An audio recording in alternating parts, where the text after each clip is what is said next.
Magandang araw po sa inyo, Sir Blair. At ganoon na rin po sa lahat ng sumusuporta. Nakamamangha talagang kumilos ang ating Panginoong Diyos dahil gagawa talaga siya ng paraan upang maibalik sa atin ang kung ano ang nararapat para sa atin. Itago niyo na lamang po ako sa pangalan na Abel. At ito ang nang may kinalaban silang isang malakas na uri ng aswang. Isang aswang na kung tawagin ay gabunan. Ngunit bago sila mawala ay naituro na nila sa akin ang kakayahan na makipaglaban sa mga aswang at ako ang pumalit sa naiwanan nilang tungkulin. Bukod sa pakikipaglaban sa mga aswang, ay natuto rin ako ng sulat mula sa kaibigan kong si Pedro.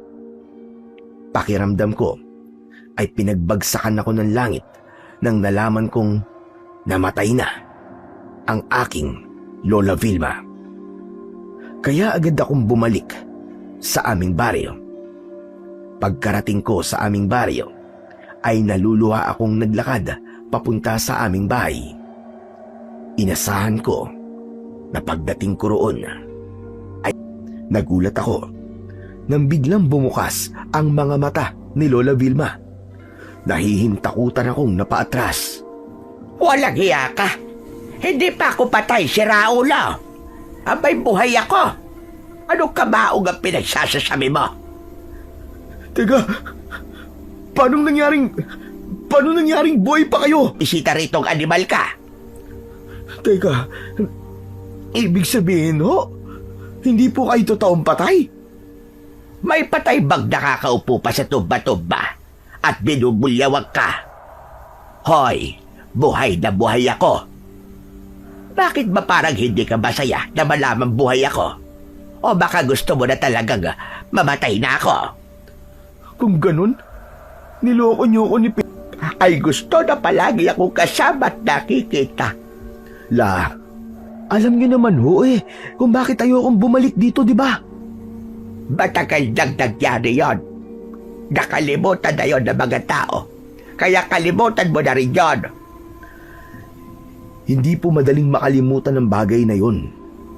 Lalo na't may taong namatay nang dahil sa pagkabigo kong iligtas ang anak ni Mang Simon, ay nawala na rin ang tiwala nila sa akin bilang kanilang tagapagtanggol.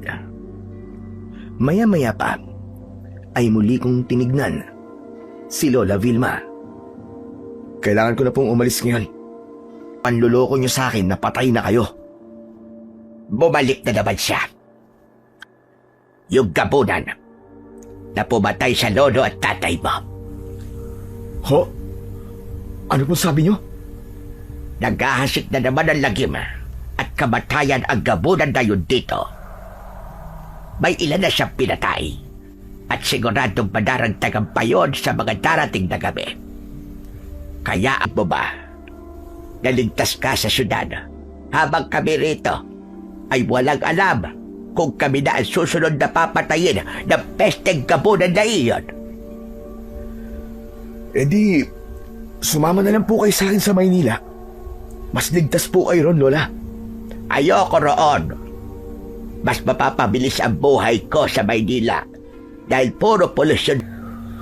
Huwag niyo nga akong kinukonsensya. Sumama na lang po kayo sa akin sa Maynila, Lola.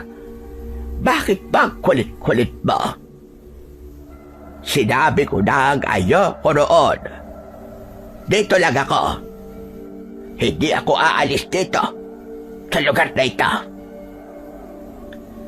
Labis ang naging pagmamatigas ni Lola Vilma. Sa palagay ko ay hindi na siya nagsisinungaling na muling bumalik ang gabunan. Kahit gusto kong umalis na kagad, ay hindi ko kayang iwanan si Lola Vilma habang alam ko na nanganganib ang buhay niya. Maya-maya pa ay isang malalim na paghinga ang pinakawalan ko Tumangutango ako. Sige. Pupayag na po ako.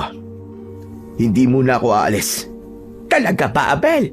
Abay, Diyos ko po. Napakasaya ko sa sinabi mong yan.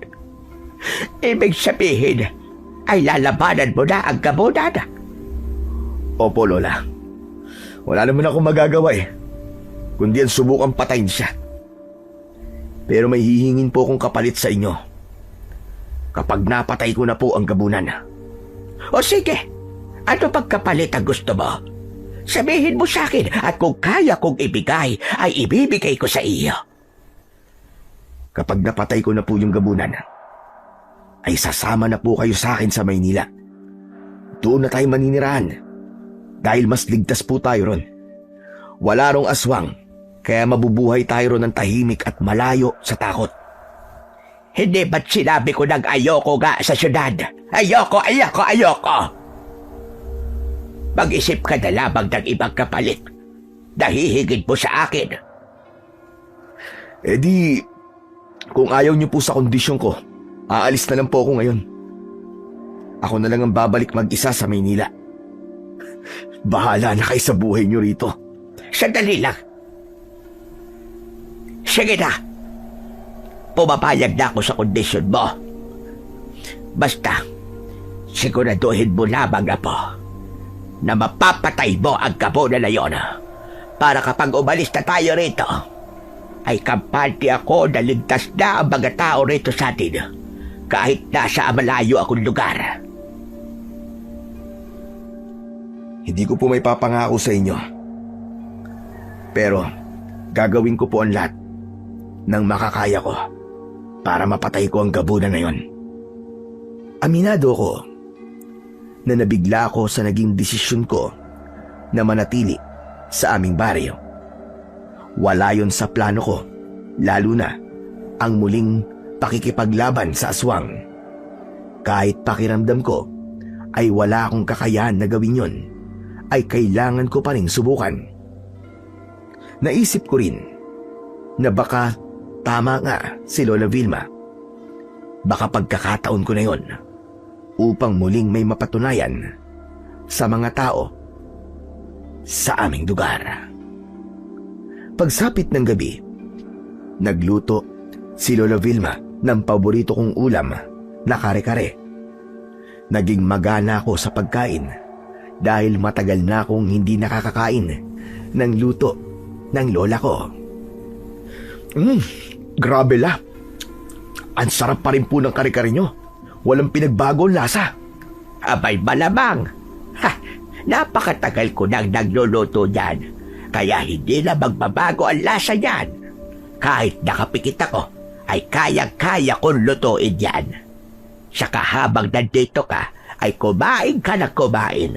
Kailangan mong maging malakas dahil babalik ka na sa pakikipaglaban sa aswang. Sa totoo lang la, wala pa talaga akong balak na bumalik dito kahit miss na miss ko na po ang mga luto nyo.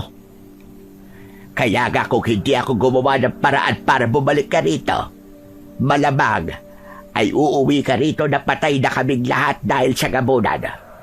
At teka, oo nga pala, yung mga gamit mo ay naroon pa rin sa baul sa kwarto mo. Hindi ko itinapon ang bagay yun. Kahit sinabi mo sa akin nung bago ka umalis na itapon ko na ang bagay yun. Alam ko kasi na darating ang araw na kakailanganin mo ulit ang bagay yun. Parang planado niyo po pala ang lahat la. Anong planado sinasabi mo? Sa tingin mo ba'y gusto kong bumalik dito ang pesting gabunan na yan? Nagbibiro lang po la. Ay la, maiba ako. Si Mang Simon pala. Kumusta na po? Ayon, mag-isa na siya sa bahay niya. Ano ho, mag-isa lang. Ibig niyo sabihin namatay na rin po si Aling Yoli, yung asawa niya? Hindi. Ang usap-usapan ay sumama sa ibang lalaki si Yoli. Paano kasi parang nawala sa sarili si Simon nang namatay yung anak niya? Siguro hindi na siya kayang alagaan pa ni Yoli Kaya iniwan na lamang siya. Pero sa ngayon, ay mabuti na ang pag-iisip niya. Yun nga lang, hindi na siya gaya ng dati na mapagbiro. Masyado na siyang seryoso ngayon. Ang laki po pala na naging epekto sa kanya ng pagkamatay ng anak niya. Kung nagawa ko lang sanang iligtas ang anak niya, hindi mangyayari sa kanya yun. Ano ka ba naman, Abel? Matagal nang nangyari yun. Tigilan mo na ang paninisi sa sarili mo. Mahirap pong gawin yung sinabi niyo, Le. Lahat po ng tao rito ay umasa na kaya ko silang ipagtanggol at iligtas sa mga aswang. Nangako po ako sa kanila na gagawin ko po ang lahat para walang masamang mangyari sa kanila. Pero isang bata pong namatay na dahil sa akin. Hindi ikaw ang dahilan kung bakit namatay ang anak ni Simona. Ang gapunan ang may gawa nun. Ginawa mo lahat na po ng makakaya mo. At tao ka lang, Abel. Tandaan mo. Hindi ka Panginoong Diyos. Talagang may mga pagkakataon na sasablay ka at magkakamali. Pero hindi ibig sabihin doon ay masamang tao ka na. Ewan ko, La. Hanggang ngayon kasi, napapanaginipan ko pa rin yung anak ni Mang Simon. Kapag napapanaginipan ko siya, palagi ko pong nakikita na hawak siya ng gabunan. Umiiyak siya at humihingi ng tulong sa akin. Pero sa palagay niyo ba, ay galit pa rin si Mang Simon sa akin, La? Yan ang hindi ko alam. Dahil hindi kami nakapag-uusap. Umiiwas na rin kasi siya sa mga tao. Para bang gusto niya na palagi na lamang siyang mag-isa. Saka may pinagkakaabalaan din kasi siya ngayon. Ho? Ano pong pinagkakaabala niya? Simula nang bumalik dito ang gabunan, ay gabi-gabi na niyang tinutugis ang gabunan. Sigurado ko na gusto niyang siya ang makakapatay sa gabunan bilang paghihiganti sa pagkamatay ng kanyang anak. Yun naman po pala eh. Meron ng tumutugi sa gabunan eh. Hindi na po ako kailangan dito, La. At talagang iaasa mo kay Simon ang tungkulin na ikaw ang dapat na gumagawa. Pambihira ka naman, Abel. Isipin mo ka, ano bang alam niya sa pakikipaglaban sa aswang? Sinabihan na nga siya ni Kapitan na itigil na ang pagtugis sa aswang kasi baka mapahamak siya. Pero ayaw niyang sumunod.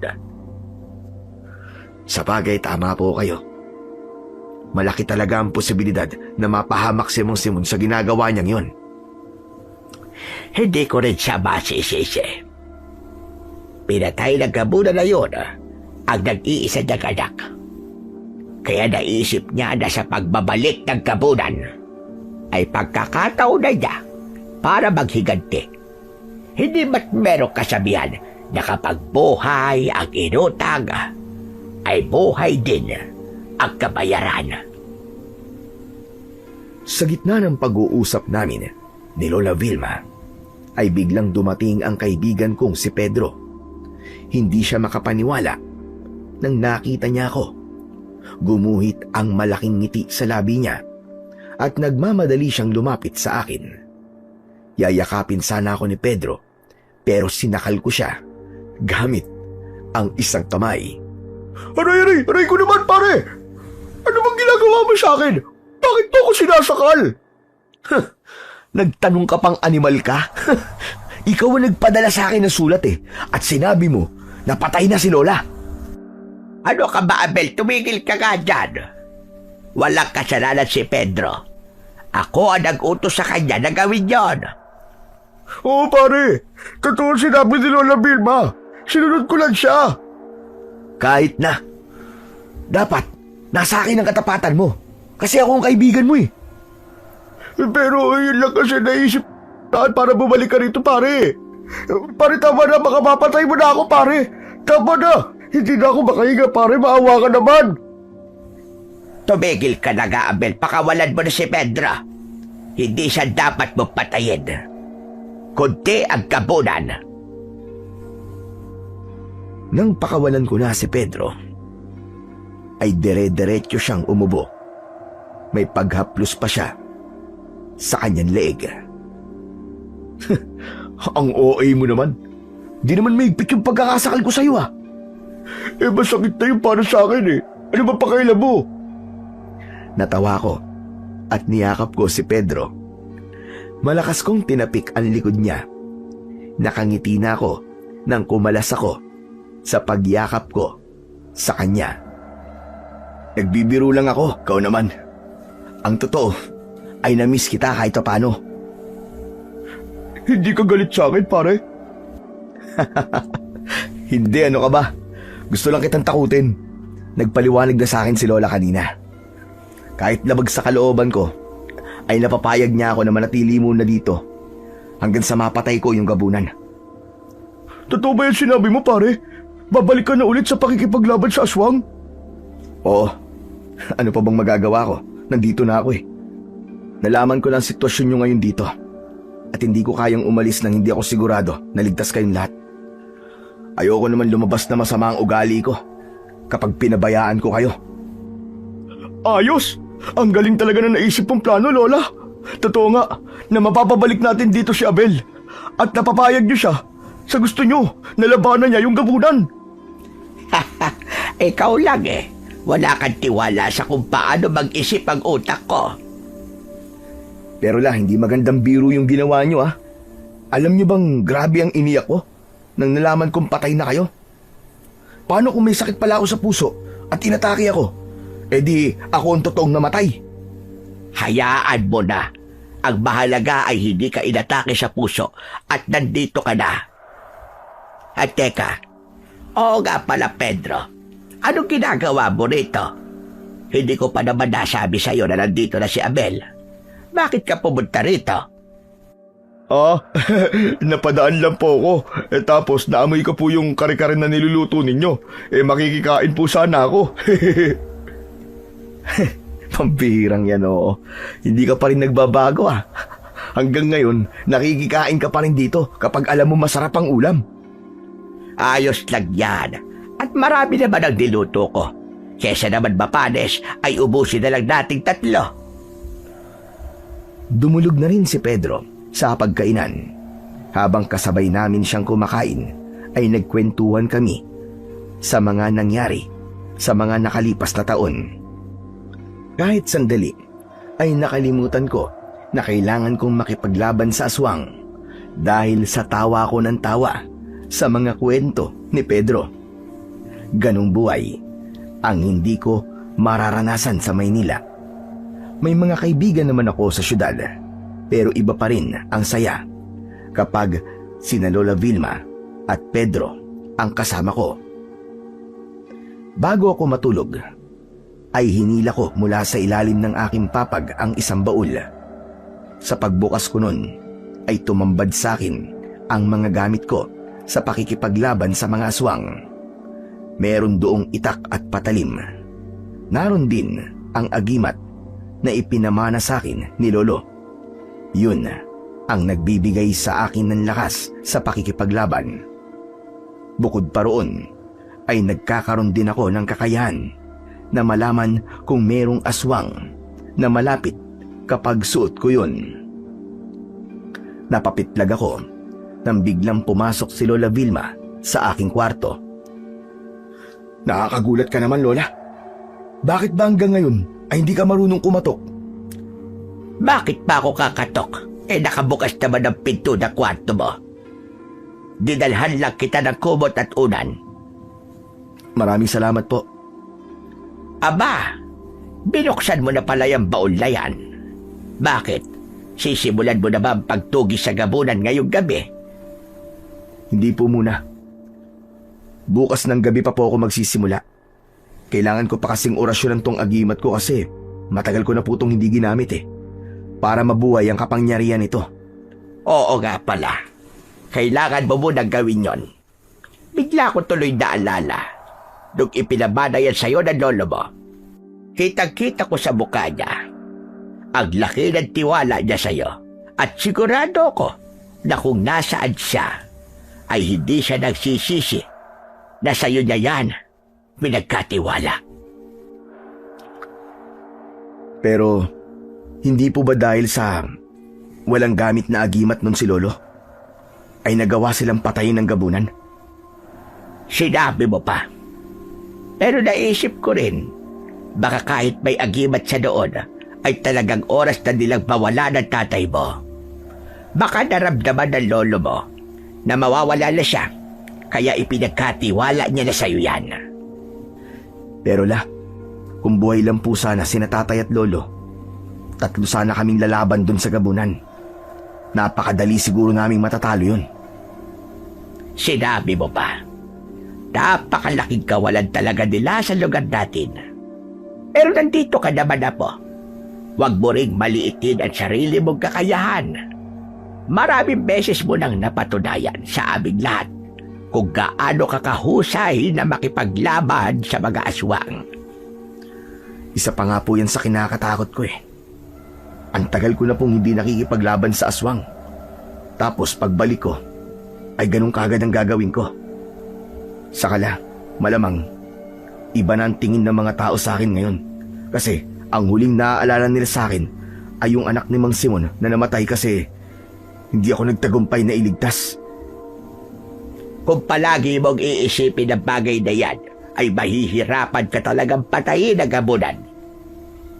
Alisin mo ang lahat ng negatibong bagay sa utak at puso mo, apo. Patawarin mo na ang sarili mo sa nangyari.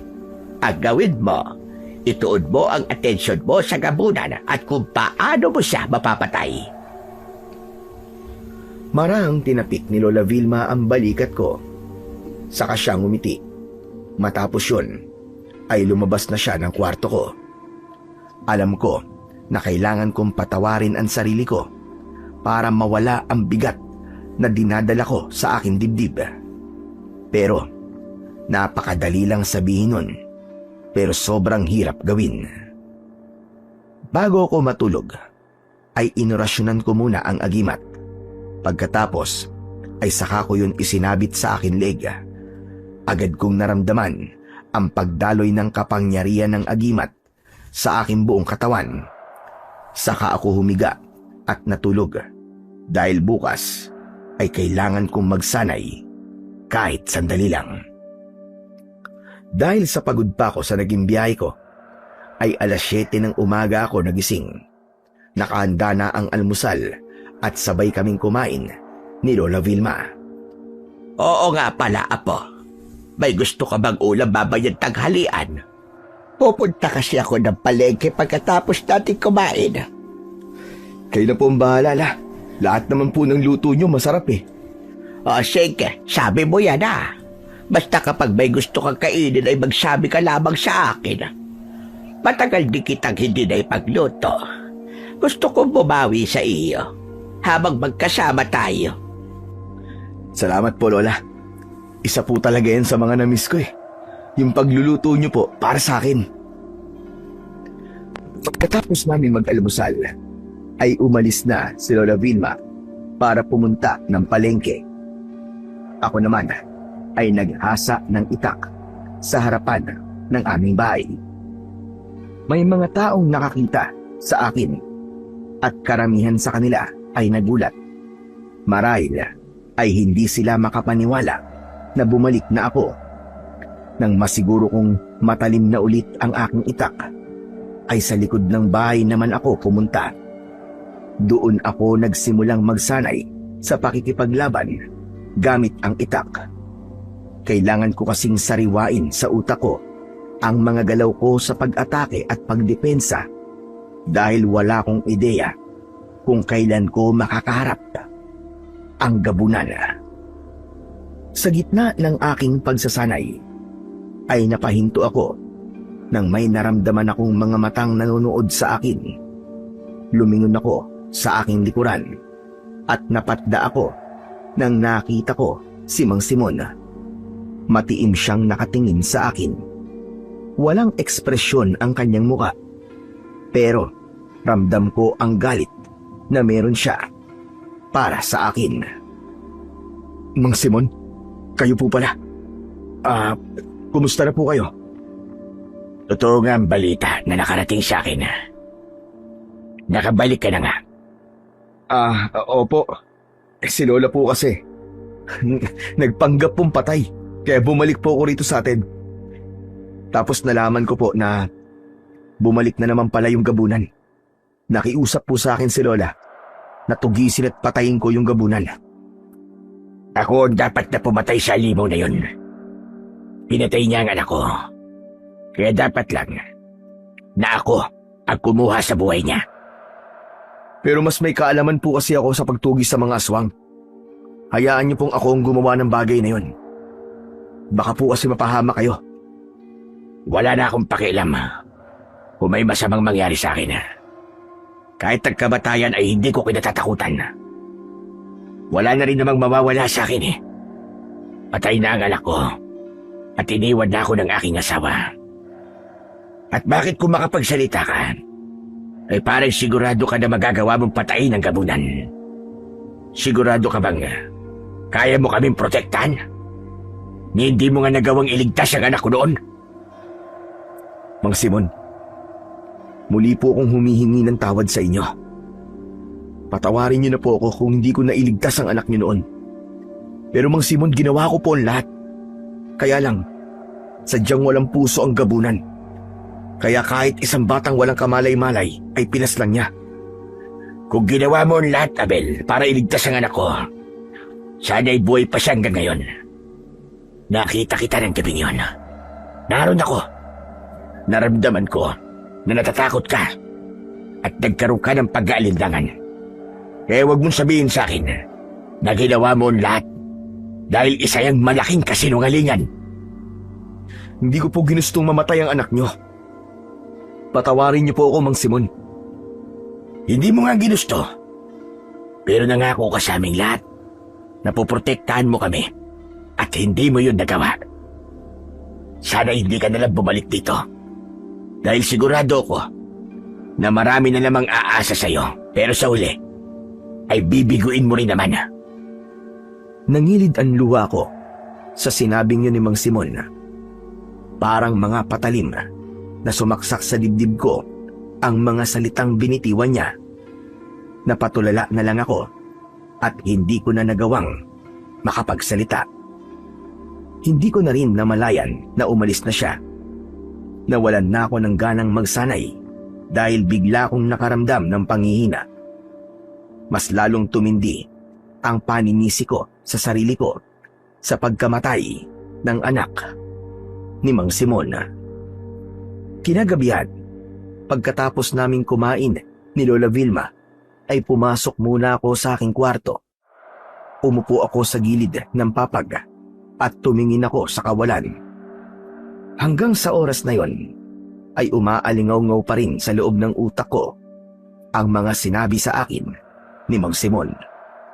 Hindi ko alam kung gaano ko katagal sa ganung posisyon nang pumasok si Lola Vilma. Napakunot noo siya dahil parang wala ako sa aking sarili. Ano pag ginagawa mo riyan?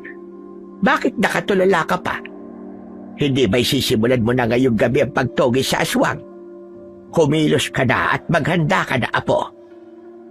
Lola, parang hindi ko na po ito kayang gawin. Ano bang sinasabi mo, Abel? Akala ko may usapan na tayo.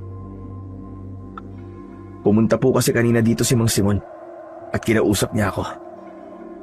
Base po sa mga sinabi niya sa akin, ay halatang galit pa rin siya sa akin. Ako po talaga ang sinisisi niya sa pagkamatay ng anak niya. Ang sabi pa po niya, ay paaasahin ko lang muli ang mga tao sa pagbabalik ko rito. Kasi mabibigulan po akong protektahan kayo mula sa gabunan. Lokod Simon yun ah. Huwag mong intindihin ang mga sinabi niya. Ang pagtuunan mo ng pansin ay ang gabunan. Pero totoo naman po ang mga sinabi niya. Alam ko po sa sarili ko na hindi ako sigurado kung magtatagumpay ba ako sa pagpatay sa gabunan. Paano la kung mabigo po ako ulit? Paano kung may isa na namang manganib ang buhay at mamatay kasi hindi ko siya maililigtas? Ayoko na pong madagdagan pa ang kapalpakan ko. Ito ang tandaan mo. Kung palagi kang natatakot na magkamali, ay wala kang matututunan sa buhay. Normal ang magkamali ka dahil tao ka lang. Kung iisipin mo lagi ang sasabihin ng ibang tao, ay hindi mo talaga magagawa ang dapat mong gawin. Kaya tumayo ka na dyan at maghanda ka na. Lumalalim na ang gabi at baka sumalakay na naman yung gabunan. Kahit papano, ay lumakas ang loob ko sa sinabi ni Lola Vilma. Inisip ko na lang na kailangan ko ng kumilos dahil baka may mabiktima na naman ang gabunan. Tumayo na ako at kinuha ko ang aking itak. Bago ako lumabas, ay nagdasal muna kami ni Lola Vilma upang humingi ng proteksyon sa Panginoong Diyos. Paglabas ko ng bahay, ay nagulat ako nang sumalubong sa akin si Pedro. Gaya ko, ay may dala rin siyang itak. Mabuti naman at lumabas ka na, pare. Kanina pa ako rito eh. Pinapapak na nga ako ng lamok eh. Ano bang ginagawa mo rito? Siyempre dating gawi. Sasamahan kita sa pagtugi sa gabunan. Isinasama lang kita nun kapag karaniwang aswang lang ang tutugisin ko. Pero iba ang gabunan, Pedro. Mas malakas siya kumpara sa ibang uri ng aswang. Alam ko yun pero wala akong pakialam. Para sa akin, pare-parehas na silang aswang. Tsaka, miss ko na yung ganito na sinasamahan kita tapos manonood lang ako kung paano ka makipaglaban sa aswang. Hanep pa. May padala-dala ka pa ng itak tapos manonood ka lang pala. Siyempre kapag dihado ka na, tutulog na ako. Kumbaga ako ang backup mo. Para bang reinforcement, ganun. May pa-reinforcement kapag nalalaman, ha? Okay, sige, sumama ka na. Pero kapag napahama ka, walang sisihan, ha? Ito naman, parang ito ang unang beses na gagawin natin to. Iba nga kasi ang gabunan. Sige na. Tara na nga. At nasasayang lang ang oras natin sa pag-uusap dito. Nagsimula na kami maglakad ng kaibigan kong si Pedro. Napakatahimik ng paligid at kahit isang tao ay wala kong nakita na nasa labas, maliban sa aming dalawa. Alam mo pare, hindi pa rin ako makapaniwala na nandito ka na tapos bumalik ka na rin sa pakikipaglaban sa aswang. Akala ko kasi hindi na ito mangyayari kasi bago ka umalis ay nag-usap pa tayo, di ba? Sinubukan pa nga kitang pigilin eh. Pero talagang buo na ang desisyon mong umalis. At wag nang bumalik. Kahit ako ay hindi rin makapaniwala, pare. Nang umalis kasi ako rito, ay sinabi ko sa sarili ko na hindi na ako babalik sa ganitong gawain. Ang totoo nga niyan wala na akong balak na bumalik dito eh.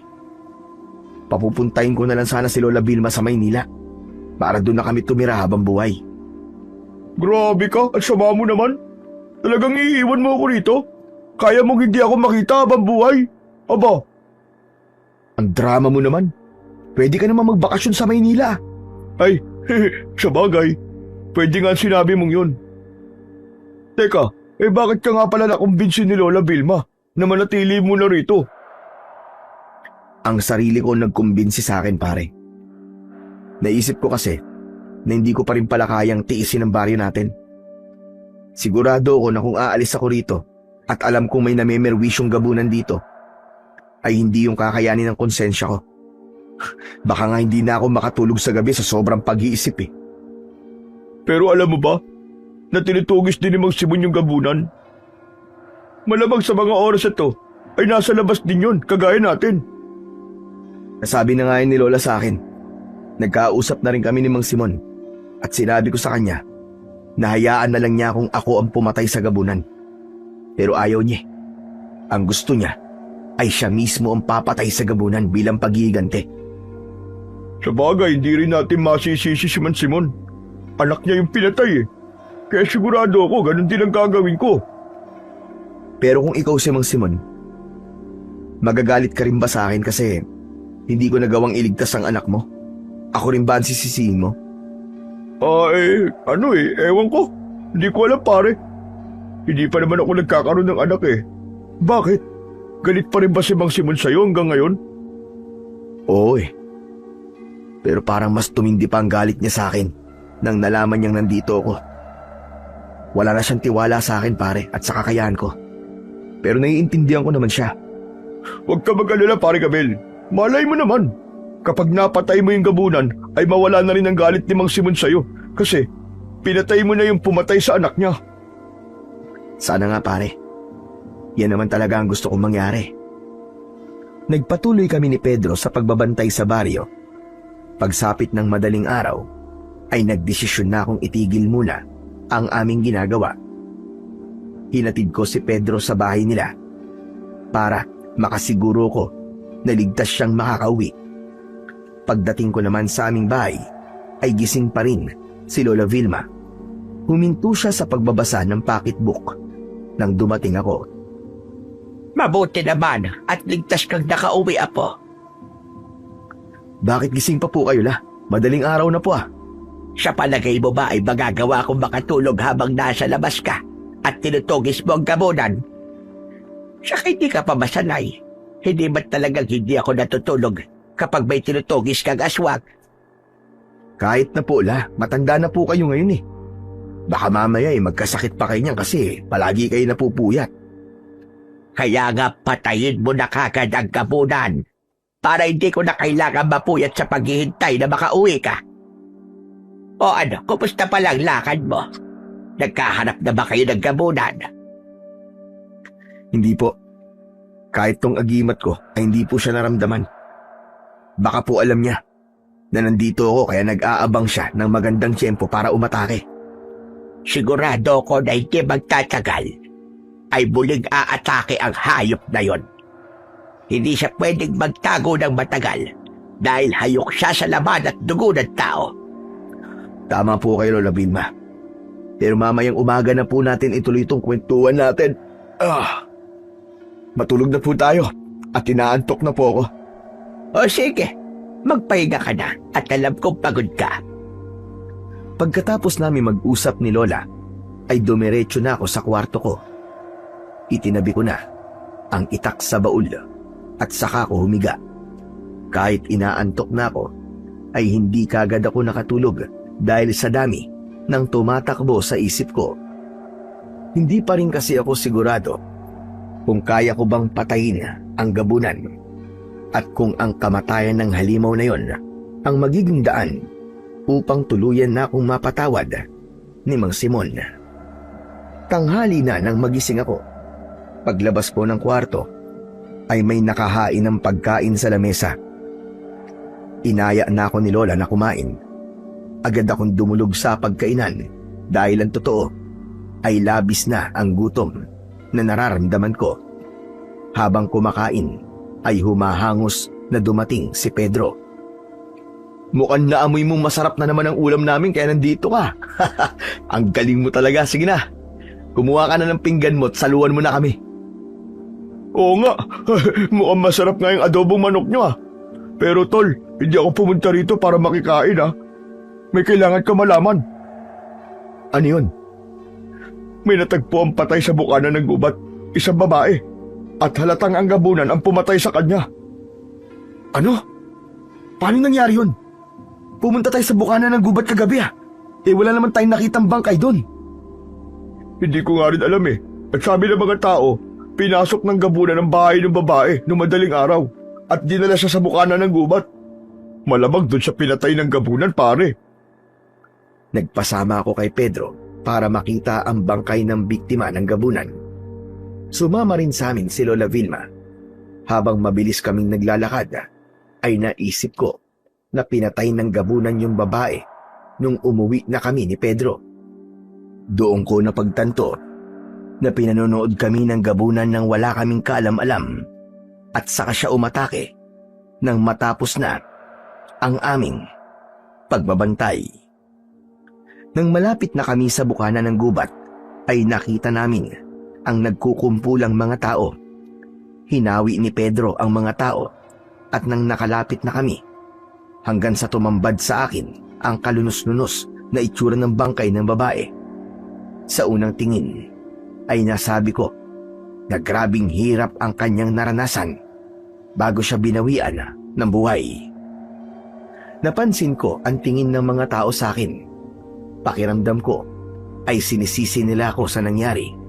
Inisip ko na baka sa utak nila ay sinasabi nila na wala akong silbi dahil naroon ako sa aming lugar ay meron pa rin naging biktima ang gabunan. Hindi ko na kinaya ang tingin ng mga tao sa akin, kaya inaya ko na sina Pedro at Lola Vilma na bumalik sa bahay. Pagdating sa bahay ay nanghihina akong umupo sa labas. Nakakaawa na ba na babaeng iyon? Napakabata niya pa para mamatay. Pero paano kaya nangyari yun? Nagbantay naman kami ni Abel hanggang madaling araw. May kutob ako na hinintay ng gabunan na umuwi ako bago siya ng biktima. Ang pinagtataka ko lang ay kung bakit hindi siya naramdaman ng agimat na suot ko. Hindi kaya may kakayahan na ang gabunan na itago ang sarili niya sa agimat mo? Baka may paraan na siya para hindi mo siya maramdaman. Siguro nga yan ang dahilan kung bakit hindi ko siya maramdaman nung nasa labas kami ni Pedro. Sa tagal na ng panahon ay baka nakadiskubre na siya ng paraan para magawa niyang makapagtago sa akin. Kung ganun pala, mas mahihirapan ka ng talunin siya, pare. Hindi mo pala mararamdaman kung nasa paligid lang siya, di ba? Tama ka, Pedro. Kaya kailangan kong talasan ang pakiramdam ko sa tuwing nagbabantay ako sa gabi dahil may kakayahan na siyang umatake nang hindi ko siya nararamdaman. Hindi ako dapat umasa lang sa aking agimat. Kung tama ang hinala namin tungkol sa gabunan, ay isa yung malaking problema. Ganun pa man, inisip ko na isa yung hamon sa aking kakayahan. Hindi na ako maaaring maging kampante at kailangan ko ng seryosohin ng gusto ang mga nangyayari sa aming baryo. Bago sumapit ang tanghali, ay nagpaalam si Lola Vilma na magpupunta siya sa bayan dahil may mga kailangan siyang bilhin doon. Inaya niya akong sumama pero mas pinili kong manatili sa bahay upang makapagsanay ako. Pagkaalis ni Lola ay sinimulan ko na ang aking pagsasanay. Makalipas ang halos 1 oras ay nagdesisyon akong magpahinga muna. Pumasok ako sa bahay at uminom ng tubig. Lalabas na sana ako nang natigilan ako dahil nasa may harapan ng pinto si Mang Simon. Mang Simon? May kailangan po ba kayo? Kung nandito po kayo para sisihin ako sa pagkamatay ng anak mo, ay baka pwede pong wag muna ngayon. Isa pa, alam ko po ang nararamdaman nyo. Alam kong galit po kayo sa akin. Kaya hindi nyo na po kailangan sabihin sa akin ang mga yan. Ganyan ba talaga? Kapag palaging inuusig ng konsensya, ang dami kagad na sasabi. Siguro naman, ay alam mo nang may pinatay yung gabunan kanina madaling araw. Nakita ko kayo kagabi ni Pedro na nagro-ronda. Hindi ba tama ko? Kahit nandito ka, ay wala pa rin magbabago sa sitwasyon namin. Meron pa rin mamamatay. At ang pagkamatay ng babaeng yun sa kami ng gabunan ay isang patunay na wala ka pa rin silbi. Nagkataon lang po na umatake yung gabunan nang nakauwi na kami ni Pedro. Malakas po ang kutob namin na sinadya yun ng gabunan. At hindi ibig sabihin nun ay wala akong silbi. Ginagawa ko po ang lahat ng makakaya ko para protektahan ang baryo natin. Wala ka na bang ibang alam sabihin kundi ang ginagawa mo ang lahat ng makakaya mo? Uulitin ko, Abela. Kung ginagawa mo ang lahat ng makakaya mo, ay wala sanang mamamatay dito ng dahil sa pesteng gabunan na yun. Kaya kung ako sa'yo, umalis ka na rito. Dahil umiinit lang ang dugo ko kasi alam ko nandito ka. At ikaw ang dahilan kung bakit namatay ang anak ko. Naiintindihan ko po kung bakit ayaw nyo nandito ako. Pero sa ngayon, wala po akong ibang dahilan para umalis dito. Lalo na po sa sitwasyon ng baryo natin ngayon. Huwag po kayong mag-alala, Mang Simon. Dahil oras sa mapatay ko ang gabunan, talagang babalik na ako sa Maynila. Hindi ka ba talaga marunong umintindi? Hindi ka na namin kailangan dito.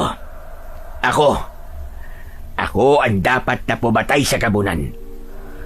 Sa lahat ng tao rito, ay ako lamang ang dapat na gumawa nun. Hindi sa minamaliit ko po kayo.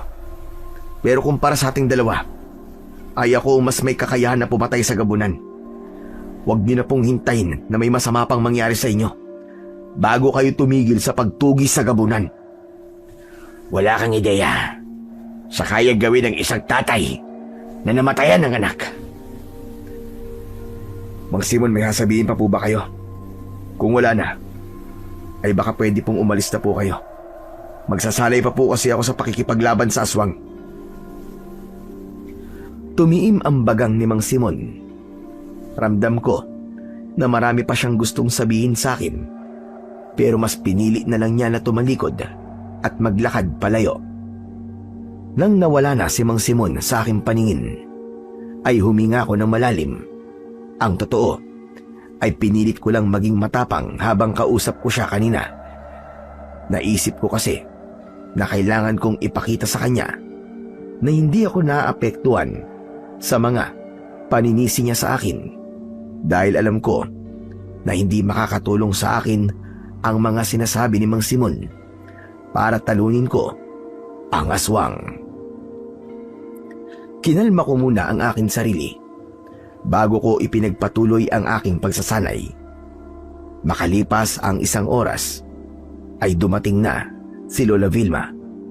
Sinalubong ko siya dahil marami siyang dala. Ay nako, dapat talaga sumama ka sa akin kanina para may nagbuhat nito mga pinamili ko. Ang sakit tuloy sa braso. Pasensya ka na po, La. Kailangan ko po kasi magsanay ng gusto para pagandaan po ang pagharap namin ng gabunan. Lalo na po ngayon na may kakayahan na po siyang itago ang presensya niya sa akin. Pero bakit parang ang init po yata ng ulo niyo? May nangyari po ba? Napaaway ako sa mga chismosa ron sa tindahan ni Aling Chona. Lola naman, ang tanda niyo na po para makipag-away. Pero sinaktan po ba nila kayo? Hindi naman. Nagkasagutan lang kami. Paano ba naman? Pinagchichismis ang kanila. Ang sabi nila ay wala ka raw silbing tagapagtanggol. Sana raw, di ka na lamang daw bumalik dito. Wala na raw silang tiwala sa iyo dahil hinayaan mo mamatay yung anak ni Simon doon. Ay nako, mga tao talaga ngayon. Mas gusto pang makialam sa buhay ng iba kaysa ayusin ang sarili nilang buhay. Huwag niyo na po silang pansinin. Hayaan niyo na lang po sila sa mga sasabihin nila tungkol sa akin. Kahit pa paano po, ay sanay na po ako sa mga ganong salita. Kung ikaw ay sanay, ako hindi. Lola mo ako at hindi ako papayag na may mga nagsasabi ng ganun tungkol sa iyo. Kung makapagsalita kasi sila, ay parang wala kang nagawang maganda para sa baryong ito. Parang nakalimutan na nila na bago mamatay ang anak ni Simon, ay napakaraming buhay na ang iniligtas mo mula sa mga aswang. Ganun na nga po yata talaga ang realidad ng buhay ngayon. Isang pagkakamali lang ay mabubura na ang lahat ng magandang nagawa mo. Ang tanging maaalala lang po nila ay nag-iisa mong pagkakamali. Sinabi mo pa. Hay nako, wag na nga natin sila pag-usapan. Umiinit lang ang ulo ko. Apo, kumusta pa lang naging pagsasanay mo? Ayos naman po. Pero kanina, pumunta po ulit dito si Mang Simon. O ano? Kung ano-ano na naman ba ang sinabi niya sa iyo? Ganun na nga po, Lola. Hindi ko raw po kayang protektahan tong baryo natin. Kasi may pinatay na naman po yung gabunan kahit nandito ako. Ano bang akala niya sa iyo? Na may kakayahan kang paramihin ang katawan mo at kaya mo bantayan ang bawat sulok ng lugar natin sa iisang oras? Siya nga na matagal lang tinutugis yung gabunan ay hindi pa rin nagtatagumpay na mapatay yung gabunan. Kung makapagsalita naman siya. Aminado po ako na nasasaktan po ako sa mga sinasabi niya. Pero iniintindi ko na lang po siya, Lola. Namatayan po siya ng anak Napagtanto ko po na talagang hahanap siya ng taong masisisi niya. Tama ka naman dyan. Basta, gawin mo na lang ang lahat ng makakaya mo para hindi ka maapektuhan sa mga sinasabi niya. Ang gawin mo, ipasok mo sa kaliwang tenga mo at ilabas mo naman sa kanan. Tandaan mo na mas importante na alam mo sa sarili mo na wala kang ginagawang masama at ginagawa mo ang lahat ng makakaya mo para maging ligtas ulit ang ating lugar. O siya, mamaya na tayo mag-usap. Tulungan mo muna akong ayusin itong mga binili ko sa bayan. Lola, maraming salamat po ah. Salamat kasi palagi niyo pong pinapalakas ang loob ko. Kahit mas pinili ko kayong iwan at matagal akong nawala, ay hindi ko po naramdaman na nabawasan po ang pagmamahal niyo sa akin. Hanggang ngayon po, ay napakalaki pa rin po ng tiwala niyo sa kakayahan ko. Ano ba namang kadramahan yan? Siyempre, lola mo ako. At mas kilala kita sa kahit na sinong tao pa yan. Naiintindihan ko kung bakit ka umalis dito at hindi mo balik ng matagal na panahon. Kaya nga sa pagbabalik mo rito, ipakita mo sa lahat na kaya mo pa rin kaming protektahan, gaya ng ginawa mo noon. Naluluha akong ngumiti. Ayokong umiyak sa harapan ni Lola Vilma, kaya tinulungan ko na lang siya na ayusin ang mga pinamili niya. Nang sandaling yon, ay mas lalong tumindi ang kagustuhan kong wakasan ang kasamaan ng gabunan. Hindi para ipakita sa mga tao na mali sila sa iniisip nila sa akin na hindi ko sila kayang protektahan. Gusto kong patayin ang gabunan para patunayan sa aking sarili na nasa dugo ko pa rin ang pagiging tunay na sentensyador ng mga aswang. Sa mga lumipas na gabi, ay nagpatuloy ako sa pagbabantay sa aming baryo. Minsan ay sinasamahan ako ni Pedro, pero may mga pagkakataon na ako lang mag-isa. Mas hinabaan ko na rin ang oras ng aking pagbabantay. Halos alas 5 na ng umaga ako kung umuwi sa bahay dahil ayoko nang mangyari ulit yung pag-uwi ko ay saka may pinatay yung gabunan. Sigurado kasi ako na kapag pasikat na ang araw, ay hindi na aatake ang gabunan. Patuloy pa rin akong nakakarinig ng hindi magagandang salita mula sa mga tao. Kapag naglalakad ako sa labas, ay ramdam ko ang matalim na tingin ng mga tao sa akin. Pero lahat ng iyon ay ipinagkibit balikat ko na lamang. Inisip ko na tama si Lola Vilma na hindi ko dapat intindihin ang sinasabi ng mga tao tungkol sa akin. Hanggat alam ko na wala akong ginagawang masama, ay wala akong dapat na ikabahala. Isang gabi, ay kasama ko si Pedro na nagbabantay sa aming baryo. Naglalakad kami at tinalasan namin ang aming pakiramdam. Ang sabi sa akin ni Lola Vilma, alas 5 na raw ng umaga ka umuwi. Di ba mahirap pag ganun pare? Baka mamaya magkasakit ka naman yan sa ginagawa mo. Mahirap pare pero kailangan kong gawin. Ayoko na kasing maulit yung pag-uwi natin. Saka may pinatay yung gabunan. Sa bagay, panigurado na kapag may pinatay na naman ulit yung gabunan, ikaw na naman nasisisihin ng mga tao na para bang ikaw ang pumapatay dito sa baryo natin. Sanay na ako sa kanila pare. Hindi ko na lang sila pinapansin. Tama yan. Pero sana talaga ay mapatay mo na yung gabunan, no? Sigurado ako na kapag nangyari yon, ay marami makapahiya. Lalo na yung mga tsismosa na walang ibang ginawa kundi pag-usapan ka. Mabuti sana kung may nakukuha silang sweldo sa pakikialam nila sa buhay mo wala naman. Napahinto kami ni Pedro sa paglalakad.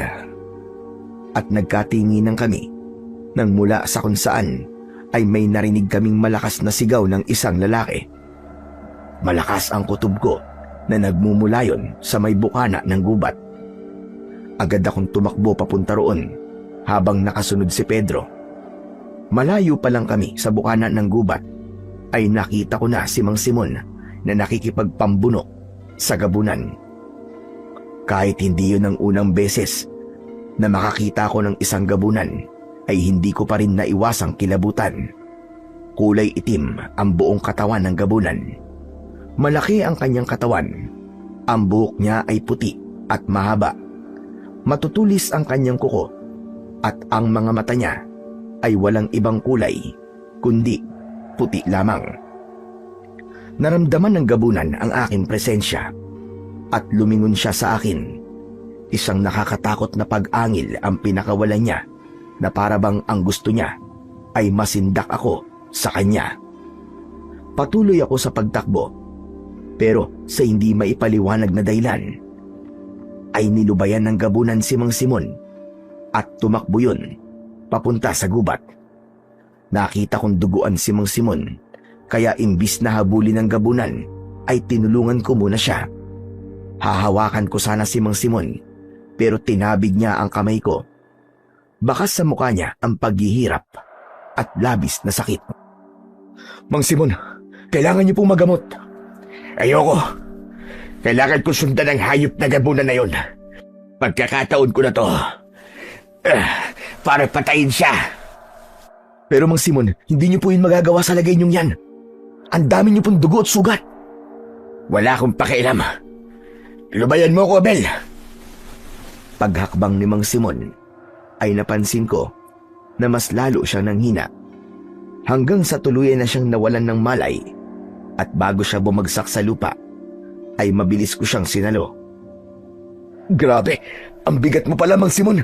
Pedro, tulungan mo nga ako. Dali natin sa bahay si Mang Simon para magamot siya ni Lola. Agad na tumalima si Pedro at pinagtulungan naming buhatin si Mang Simon.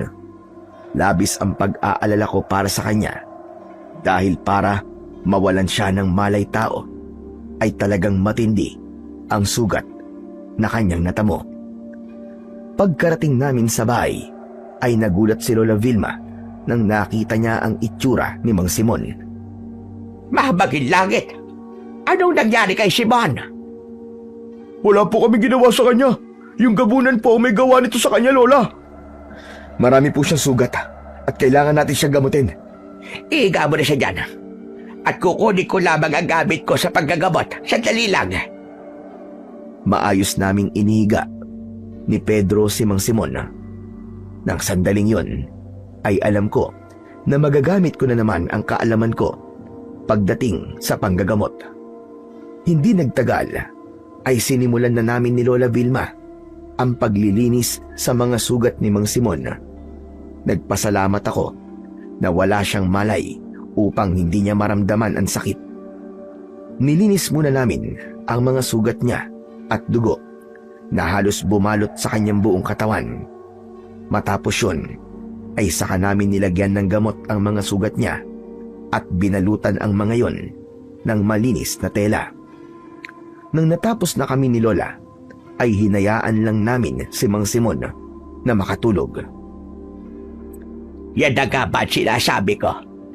Talagang mapapahamak si Simon sa sandaling makaharap niya ang gabunan. Talagang gagawin niya lahat para mapatay lamang ang gabunan na pumatay sa anak niya. Sa palagay ko, kahit na anong sabihin at pagpigil natin sa kanya, ay hindi siya makikinig sa atin, Lola. Natatandaan ko po nung nag-usap kami ay sinabi niya na wala na siyang pakialam kahit mamatay pa siya. Wala naman na raw pong mawawala sa kanya. Pero sa totoo lang, nakakaawa po si Mang Simon, Lola. Nagagawa lang po niya yan kasi pakiramdam niya ay wala na siyang dahilan para mabuhay. Kaya kahit ikamatay niya ang pagtugis sa gabunan, ay wala siyang pakialam. Sigurado ko na kapag nagkaroon siya ng dahilan na mabuhay, ay magbabago ang pananaw niya sa buhay. Pero bago yung mangyari, ay kailangan muna niyang alisin ang galit sa kanyang puso. At kahit mahirap, kailangan niyang tanggapin ang masasakit na nangyari sa buhay niya. Naawa kong pinagmasdan ang walang malay na si Mang Simon. Kahit napakaraming masasakit na salita ang sinabi niya sa akin, ay hindi ko pa rin kayang magalit sa kanya. Naiintindihan ko kasi ang pinagdadaanan niya. Masakit talagang mawalan ng isang anak at iwanan ng asawa. Pero umaasa ako na darating ang araw na maliliwanagan din siya at babalik ang dating Mang Simon na masayain. Matyaga kaming nagbantay kay Mang Simon kahit si Pedro ay hindi muna umuwi sa kanila para tulungan kami ni Lola sa pagbabantay hanggang sa hindi ko nakinaya ang labis na antok at nakatulog na ako. Maliwanag na nang nagising ako. Bumungad sa aking amoy ang nilulutong sinangag ni Lola Vilma sa kusina. Kasama niya sa kusina si Pedro at nagkekwentuhan sila. Nakahiga pa rin sa sahig si Mang Simon at wala pa rin siyang malay. Pagbangon ko ay biglang gumalaw si Mang Simon. Marahang bumukas ang mga mata niya at isang nahihirapang ungol ang kumawala sa kanyang bibig. Sinabi ko kina Lola na mukhang nagkamalay na si Mang Simon, kaya nagmamadali silang lumapit ni Pedro sa akin. Hindi nagtagal ay tuluyan na ngang nagising si Mang Simon. Nagpumilit siyang tumayo, pero pinigilan ko siya. Bitiwan mo nga ako! Ayokong dumidikit ang balat mo sa akin. Huwag po muna kayong tumayo, Mang Simon. Sariwa pa po ang mga sugat niyo eh. Sino ka ba? Para sabihin sa akin kung ano ang dapat kong gawin. Kaya ko na sarili ko. Makinig ka sa sinasabi ni Abel. Kung pipilitin mong kumilos, Simon, ay baka dumugo ulit ang mga sugat mo. Hindi nagsalita si Mang Simon at kahit bakas sa mukha niya ang hirap, ay pilit pa rin siyang tumayo. Agad akong umalalay sa kanya, pero itinulak niya ako. Halos hindi ako natinag dahil walang puwersa ang pagtulak niya. Isang indikasyon na mahina pa rin siya. Mas makakabuti kung dito po muna kayo sa bahay namin. Si Lola Vilma po muna ang bahala sa inyo. Sa tingin mo ba, ay papayag ako na makasama ang taon dahilan kung bakit namatay ang anak ko? Mas gugustuhin ko pang mahirapan ako na alagaan ang sarili ko o kaya mamatay na lamang kaysa makasama ka sa iisang bubong, Abel. Naiintindihan ko kung bakit hanggang ngayon ay masakit pa rin para sa iyo ang pagkamatay ng anak mo, Simon. Namatayan na rin ako ng anak at aaminin ko na hanggang ngayon ay masakit pa rin para sa akin ang pagkamatay niya. Oo't nagkulang si Abel sa pagliligtas sa anak mo. Pero hindi siya dahilan kung bakit namatay ang anak mo. Ang gabunan ang pumatay sa kanya. Yun ang katotohanan. Pero nangako siya. Nangako siya na poprotektahan niya tayong lahat. At kasama ron ang anak ko. Pero bakit hindi niya nagawan to pa rin ang ipinangako niya? Bakit ang iba ay nagawa niyang iligtas, pero hindi ang anak ko? Umaming ka nga sa akin, ha, Simon? Si Abel ba talaga sinisisi mo sa pagkamatay ng anak mo? O ang sarili mo? Anong sinasabi mo? Nagkunin ang gabunan ng anak mo para patayin ay kasama ka ni Abel sa paghabol sa kanila, hindi ba? May dala ka ring itak noon. Matanda na ako pero malinaw pa rin ang aking memorya. Kaya natatandaan ko pa hanggang ngayon ang nangyari mong gabing yon. Kahit matagal na yon. Hindi lang si Abel ang nagtangkang iligtas ang anak mo nun, kundi ikaw rin. Kaya sagutin mo ang tanong ko sa'yo, Simon. Si Abel ba talaga ang sinisisi mo sa pagkamatay ng anak mo? O ang sarili mo? Lola, tama na po. Hindi pa. Kailangan sagutin ni Simon ang tanong ko. Hindi pwedeng habang buhay siyang magalit sa iyo. Hindi ako papayag na agad sa mamatay ka. Ay ang apo ko ang sisisihin mo sa pagkamatay ng anak mo. Kahit alam mo sa sarili mo ang totoo. Tila umurong ang dila ni Mang Simon sa mga sinabi ni Lola Vilma. Unti-unting nawala ang tapang sa kanyang muka at nangilid ang luha niya hanggang sa hindi niya na napigilan ang pagpatak ng mga yon. Oh, Aaminin ko na. Tama ho kayo, Aling Vilma. Hindi nga si Abel ang sinisisi ko sa pagkamatay ng anak ko, kundi ang sarili ko. Sinasabi ko na si Abel ang may kasalanan dahil duwag akong tanggapin na sarili ko. Hindi ko nagawang iligtas sa sarili kong anak. Napakawala kong kwentang ama. Napakasama ko. Ako ang dapat poprotekta sa kanya. Pero hindi ko yun nagawa. Hindi ko yun nagawa. Pero para sa akin, Mang Simon, ay hindi po kayo masamang tatay. Nang panahon na yun ay sadyang hindi natin kontrol ang sitwasyon. Masyadong malupit ang gabunan at wala siyang awa. Wala po tayong kasalanan sa nangyari. Alam ko, nagaya ko, ay gagawin niyo po ang lahat para iligtas ang anak niyo. Pero talagang nakatakda na mangyari ang pagkawala niya. Patawarin mo ko, Abel. Patawad kung ikaw ang sinisisi ko. Naging duwag lang akong harapin ang sarili kong bulto. Hindi ko kayang tanggapin na ako may kasalanan sa pagkamatay ng anak ko. Dahil napabayaan ko siya. Huwag niyo pong sabihin niya, Mang Simon. Gaya po ng sinabi ko sa inyo, wala ka pong kasalanan sa pangyayaring yun. Maraming salamat din po dahil sinabi niyo yan sa akin. Ilang taon ko rin po kasing inisip na kasalanan ko ang lahat. Ngayon kahit papano ay naging magaan na po ang pakiramdam ko.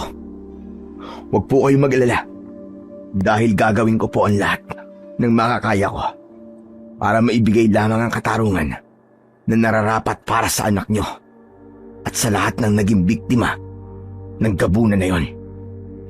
Napakabuti mo talaga, Abel.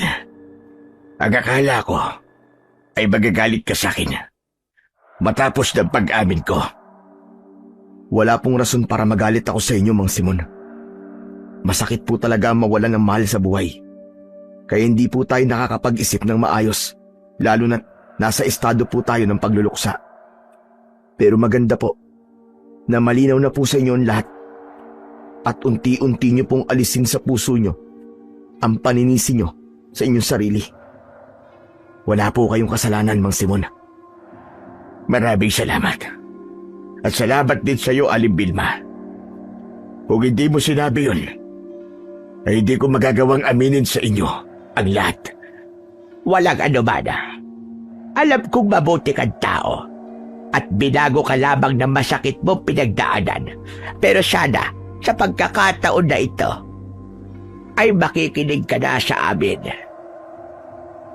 Dito ka na muna sa bahay namin dahil hindi makakabuti sa iyo ang mag-isa sa bahay mo, lalo na't napakarami mong sugat. Kailangan ay merong mag-aalaga sa iyo at kami yon. Ako rin po. Tutulong po sa pag-aalaga sa inyo, Mang Simon. Nakita mo na. Marami kaming gustong tulungan ka. Ituring mo na kami na bago mong pamilya. Simula ngayon, ay hindi ka na nag-iisa, Simon. Pero nakakahiya naman po sa inyo. Napakalaking abala kung dito pa ako maninirahan habang sugatan ako.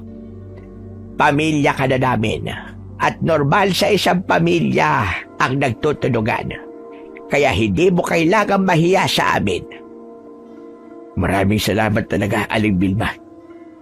Hindi ko alam kung paano ako makakaganti sa kabutihan niyo sa akin. Wala po kaming hinihinging kapalit, Mang Simon. Bukal po sa loob namin ang tulungan kayo. Ang isipin niyo na lang po ngayon ay ang mabilis ninyong paggaling. Tuluyan ang napahagulgol ng iyak si Mang Simon. Gusto sana namin siyang yakapin pero hindi pwede dahil sa mga sugat niya sa kanyang katawan. Sa huli, pumayag na rin siyang manatili sa aming bahay para merong mag-aalaga sa kanya. Kailangan kasi na malinisan ang mga sugat niya at malagyan ng gamot araw-araw para mas madali yung gumaling. Sa kabila ng hindi magandang sinapit ni Mang Simon, ay masaya pa rin ako kahit papano dahil yun ang naging daan para magkaayos kaming dalawa. Matapos yun, ay nagpaalam na si Pedro na kailangan niya nang umuwi sa bahay nila. Kami naman ni Lola ay nagpunta sa bahay ni Mang Simon upang kumuha ng mga damit niya. Inilagay namin sa isang kahon ang mga damit at saka kami naglakad pabalik sa aming bahay. Sa tingin niyo po ba'y sapat na po ang dami ng mga damit na kinuha natin? Abay, oo naman. Napakarami na nga yan eh. Lola, salamat pala kasi kung hindi po dahil sa inyo, ay hindi po kami magkakayos ni Mang Simon. Akala ko talaga habang buhay na po siya magagalit sa akin eh. Ang galing niyo po. Kasi nalaman niyo, yung totoong tumatakbo sa utak niya. Naging magulang din ako. Kaya alam ko ang bagay na yon. Saka may mga pagkakataon na nakikita ko si Simon sa sementeryo kapag dinadalaw ko roon ang puntod ng tatay at lolo mo. Naririnig ko siya na humihingi ng tawad sa anak niya. Kaya napagtanto ko na ang sarili niya ang sinisisi niya at hindi talaga ikaw. Ano na palang pakiramdam mo ngayon, ha, Apo? Mas magaan na po ang pakiramdam ko ngayon, Lola. Naging mabuti po si Mang Simon sa akin at sa pamilya natin dati. Kaya, masakit po sa akin na nagkaroon po siya ng galit. Kaya napakalaking bagay po na okay na kami ni Mang Simon ngayon. Mas nagkaroon po ako ng lakas ng loob at inspirasyon. Natapusin na po ang kasamaan ng gabunan. Mabuti rin na pumayag siya na sa bahay mo na siya tumira. Siya rin kasi ang mahihirapan kapag mag-isa siya sa bahay niya. Ang dami niyang malalalim na sugat na kailangan pagtuunan natin ng pansin. Talagang malakas siya sa Panginoong Diyos dahil sa kabila ng mga sugat na natamo niya mula sa gamunan, ay buhay pa rin siya hanggang ngayon. Hindi pa po talaga oras ni Mang Simon. May mga bagay pa kasi siyang dapat ayusin at itama. Saka sigurado ako na mahaba pa po ang buhay niya. Saka sa mga pinagdadaanan niya, ay mas maganda po na meron siyang makakausap palagi. Kesa yung mag-isa lang po siya dun sa bahay niya. Sana po talaga ay bumalik na po yung dating Mang Simon na masayahin at mapagbiro. Babalik din siya sa dati siya. Basta't wag natin siya madaliin. Hayaan lang natin siya na maramdaman siya ngayon kung ano ang nararamdaman niya. Nang malapit na kami sa bahay, ay tumigil na kami ni Lola Vilma sa pag-uusap. Pagpasok namin sa bahay, ay naabutan namin si Mang Simon na nakaupo lamang sa sala. Bakas sa mukha niya ang lungkot. Inilapag ko sa maliit na lamesa na nasa gitna ang kahon na naglalaman ng mga damit ni Mang Simon. Ito na po yung mga damit niyo, Mang Simon. Dinamihan na po namin ang kinuha namin para hindi na po tayo magpabalik-balik sa bahay niyo. Sigurado po kasi na medyo matatagalan bago po kayo makauwi. Maraming salamat talaga sa inyo. Napakalaking tulong na ginagawa niyong ito. Napakaswerte ko. Dahil napakalaki ng pangunawa niyo. Lalong-lalo ka na, Abel. Ang buong akala ko talaga ay magagalit ka sa akin pagkatapos kong aminin kanina ang buong katotohanan. Huwag niyo na pong isipin yun, Mang Simon. Hindi pa po huli ang lahat. Magsisimula po ulit tayo. Basta, huwag niyo pong kakalimutan na pamilya niyo na po kami simula ngayon. At kung kailangan niyo po na makakausap ay nandito lamang po kami.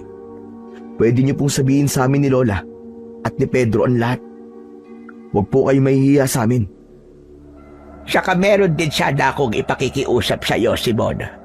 Baka pwedeng tumigil ka na sa pagtugis sa gamunan. Hayaan mo na lang na si Abel ang gumawa nun. Magtiwala na lamang tayo sa kanya. Iwasan na nating mangyari ulit sa iyo ang ganyan. At baka sa susunod ay malasing ka na at matuluyan ka pa. Sige o, Aling Vilma. Hahayaan ko na lang ho si Abel ang tumugis at pumatay sa gamunan. Nang dahil po sa mga naging realisasyon ko, ay naisip ko na ayoko pang mawala. Ayoko pang mamatay. Gusto ko pang mabuhay ng mas mahaba. Dahil po sa inyo na bago kong pamilya. Abel, pwede ba mag-usap tayong dalawa? Yun tayo lang sana. Sige po, wala pong problema. O siya, sige. Iiwan ko muna kayong dalawa. Pupunta lamang ako sa palengke at mamimili ako ng lulutuin ko para sa panaghalian. Nang lumabas na si Lola Vilma, ay umupo ako sa tabi ni Mang Simon. Wala na ang takot at kabako na baka may sabihin siya sa akin na masasakit na salita. Mang Simon, tayong dalawa na lang po nandito. Ano ho pa lang sasabihin niyo sa akin? Abel, gusto kong humingi ulit ng tawad sa'yo. Mali na ikaw ang sinisi ko sa pagkamatay ng anak ko. Kahit ang totoo, ay ang sarili ko talaga ang sinisisi ko. Okay na po yun. Napatawad ko na po kayo sa bagay na yun. Saka, naiintindihan ko po kayo, Mang Simon. Meron pa akong dapat sabihin sa'yo. Isang bagay na kailangan mong malaman tungkol sa gabunan. Ano pong tungkol sa gabunan, Mang Simon?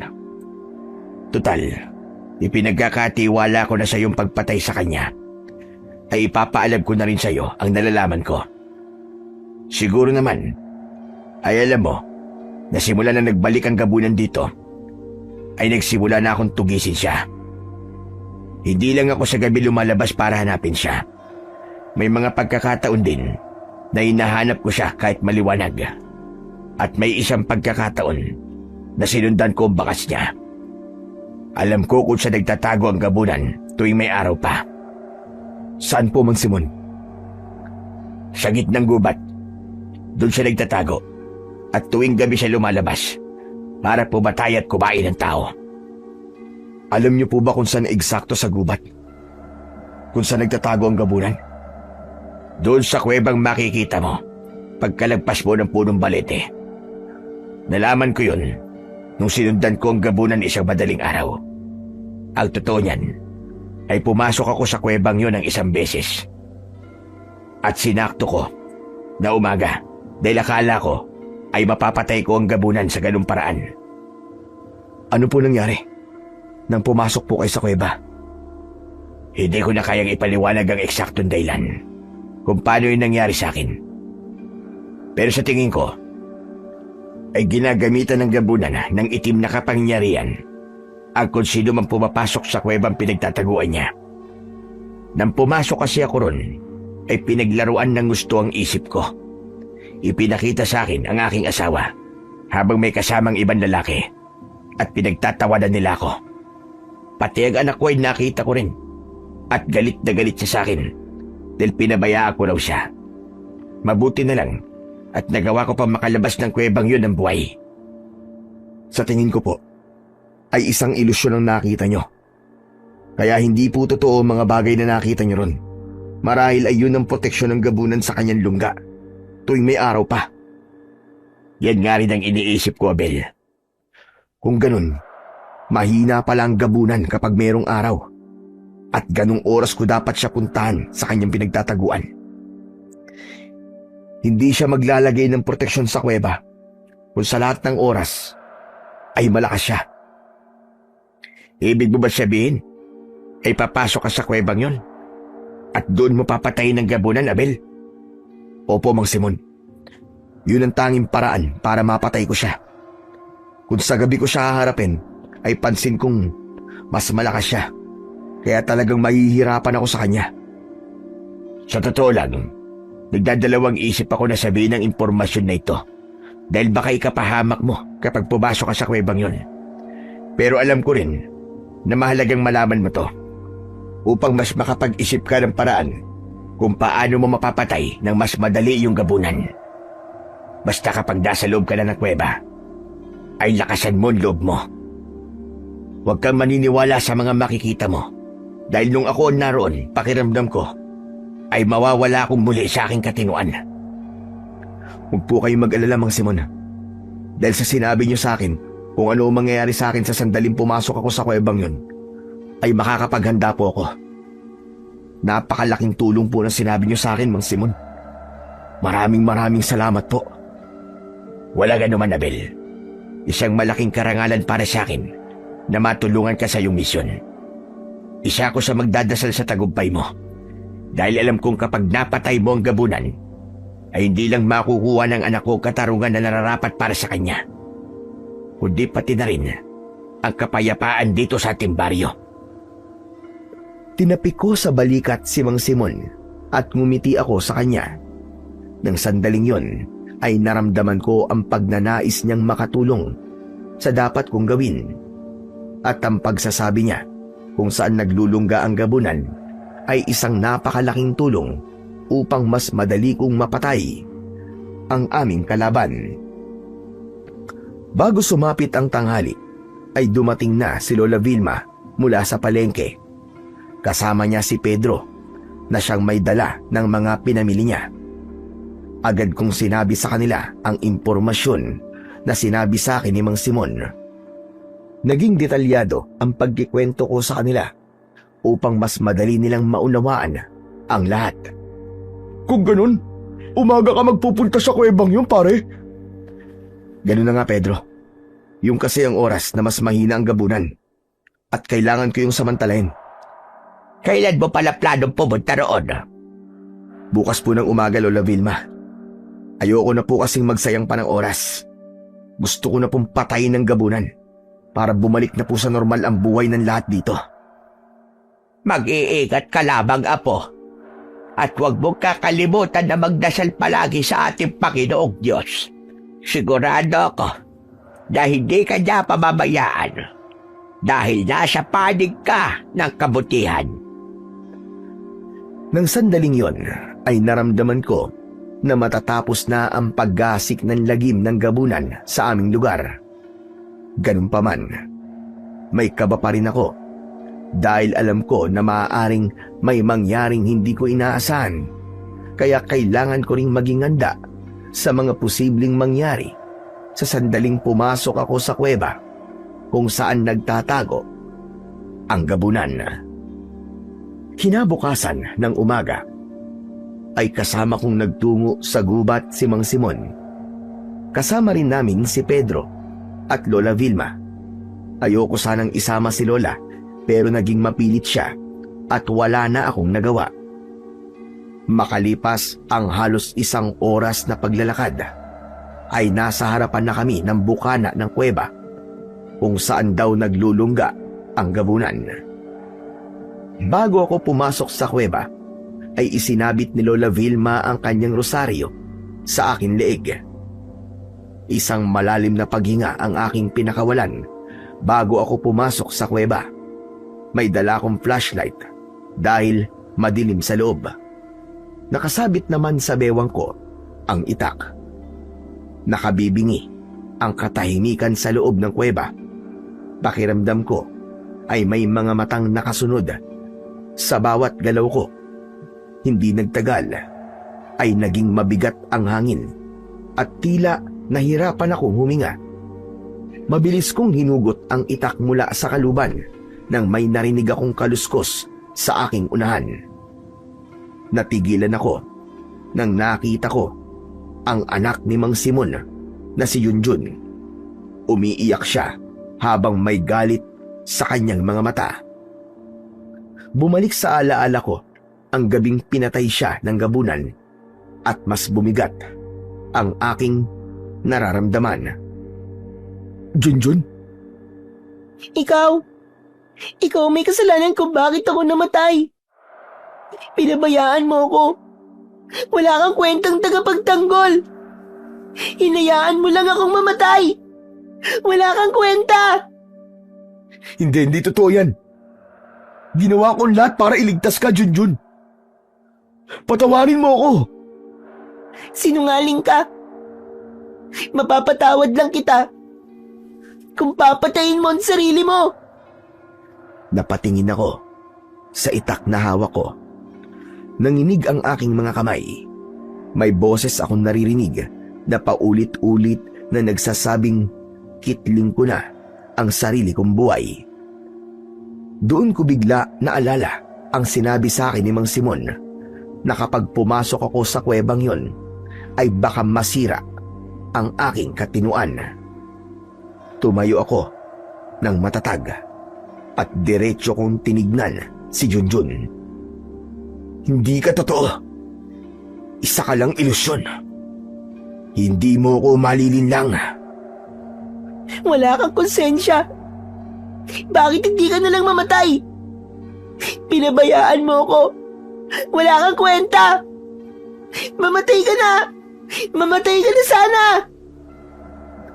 Muli akong naglakad at nilagpasan ko lang si Junjun. Hindi ko na inintindi ang kanyang mga sinasabi at inisip ko na hindi yun sasabihin sa akin ng totoong si Junjun. Hindi nagtagal ay hindi ko na narinig ang boses ng anak ni Mang Simon na si Junjun. Nagpasalamat ako dahil naging matatag ang aking loob, dahil kung hindi ay baka kinitil ko na nga ang sarili kong buhay kanina. Makalipas ang ilang minuto ay narating ko na ang dulong bahagi ng kuweba. Nagimbal ako nang nakita ko ang gabunan na nakahiga sa malapad na bato. Nakapikit siya at mukhang natutulog. Inilapag ko sa lupa ang dala kong flashlight. Maraan akong naglakad palapit sa gabunan at hindi ko inalis ang tingin ko sa kanya. Kailangan ko kasing samantalain ang pagkakataon habang natutulog siya. Isa yung magandang tsansa para tuluyang ko nang tapusin ang kanyang buhay. Nang nasa tabi na ako ng natutulog na gabunan, ay itinaas ko ang aking itak. Walang pagdadalawang isip na itinara ko yun sa tapat ng puso ng gabunan. Biglang nagising ang gabunan at nanlaki ang mga mata niya habang nakatingin sa akin. Hinugot ko ang aking itak at napasinghap ang gabunan. Para ito sa tatay at lolo ko na pinatay mong demonyo ka. Katapusan mo na!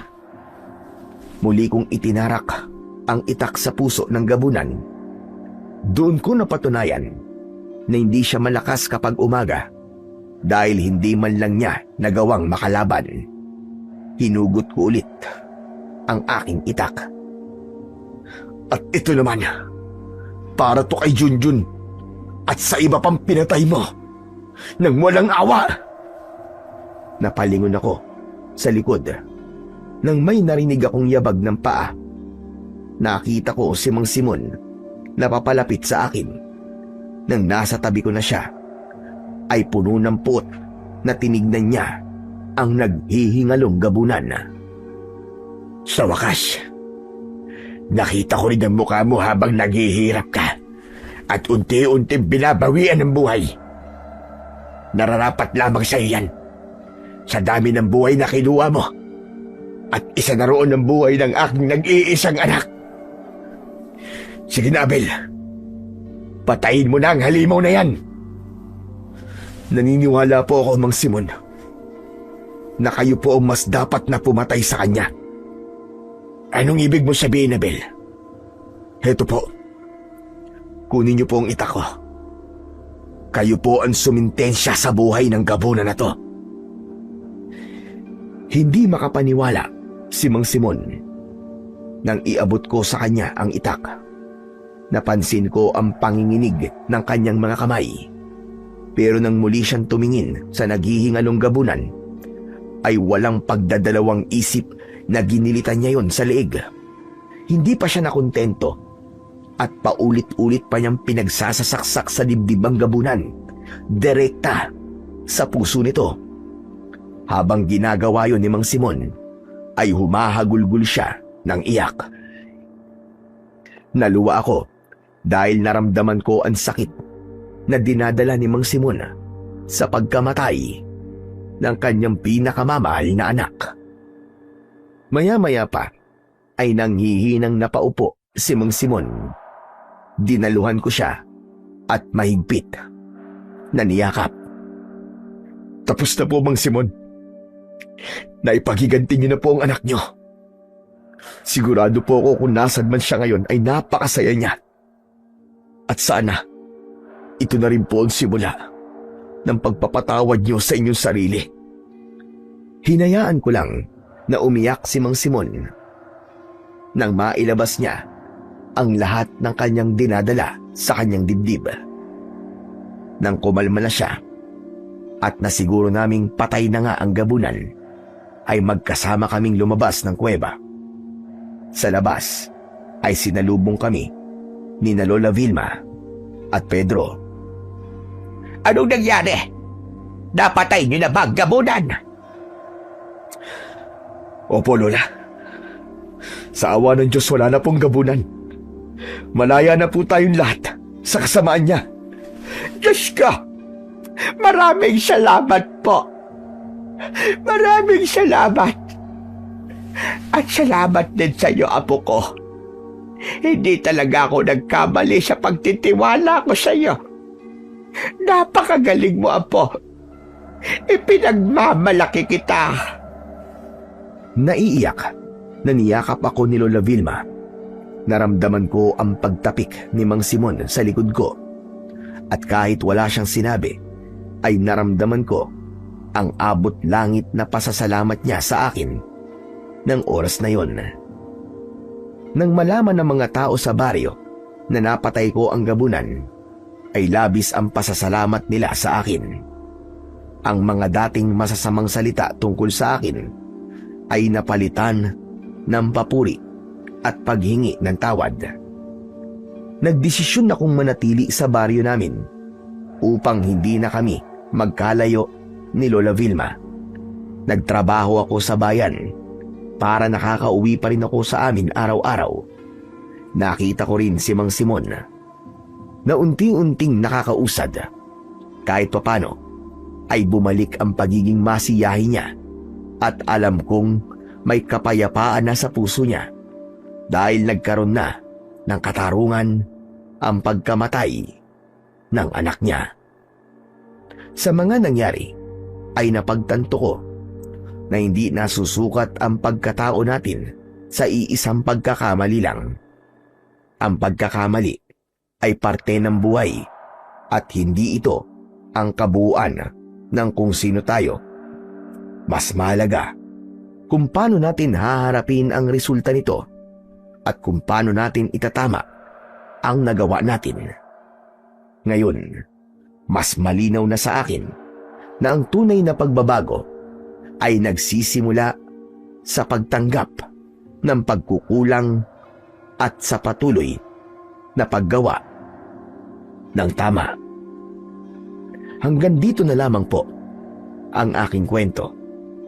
At sana may natutunan po kayo na aral.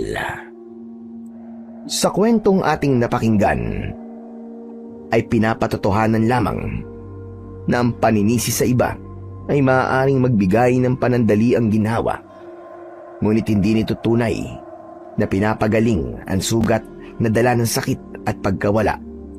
Totoo, napakasakit ng mawalan, napakasakit mamatayan, at may mga pangyayaring tila hindi natin kayang tanggapin. Ngunit sapat nga ba ang paghahanap ng masisisi upang muling maibalik ang kapayapaan sa ating puso? Marahil ang mas mahalagang tanong ay hindi kung sino ang may kasalanan, kundi kung paano tayo matututo, maghihilom at makapagpapatuloy. Sa halip na manatili sa galit o sisi, mas makabubuti na ilapit natin ang ating sarili sa Panginoon. Ialay sa Kanya ang ating mga luha, mga tanong at mga pangyayari na hindi natin maunawaan, sapagkat sa Kanya matatagpuan ang tunay na kapayapaan at kaliwanagan ng isip. Tulad na lamang ng sinasabi sa Mateo, Kabanata 11, Talata 28. Lumapit kayo sa akin, kayong lahat ng napapagod at nabibigatan, at bibigyan ko kayo ng kapahingahan. Sa huli, ang pagpapatawad at ang muling pagbangon mula sa ating pagkakadapa ang magdadala sa atin sa tunay na paghilom at bagong pag-asa. Maraming salamat po sa inyo sa walang sawang pakikinig at pagsuporta sa aking mga YouTube channel na The Voice Addict at mga kwento ni Apong Isaac. Hanggang sa muli po at pagpalain po nawa kayo ng Diyos na may kapal.